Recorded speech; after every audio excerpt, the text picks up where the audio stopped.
Manifold Absolute Pressure sensor is an electronic device that measures the pressure in the intake manifold of an internal combustion engine. The MAP sensor provides information to the engine control module about the engine load, which is used to determine the air-fuel ratio and ignition timing.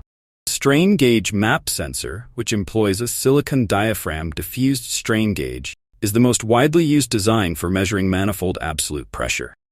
This sensor includes a silicon chip sealed at the edges to a Pyrex plate under vacuum, forming a vacuum chamber between the plate and the central area of the silicon chip.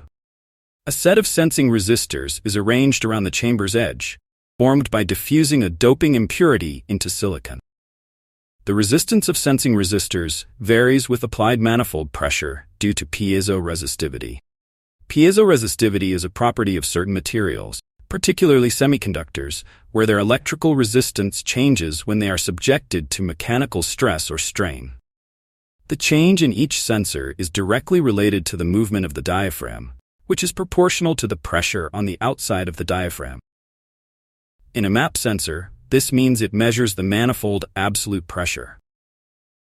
Wires connected to metal bonding pads make the external connections.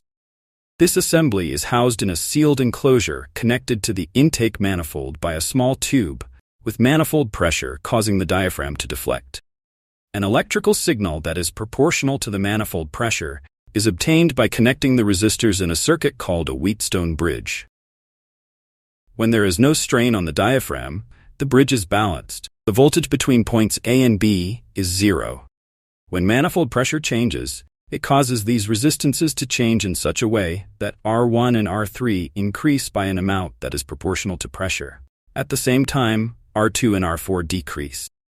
This unbalances the bridge and a net difference voltage is present between points A and B. The differential amplifier generates an output voltage proportional to the difference between the two input voltages, which is in turn proportional to the pressure.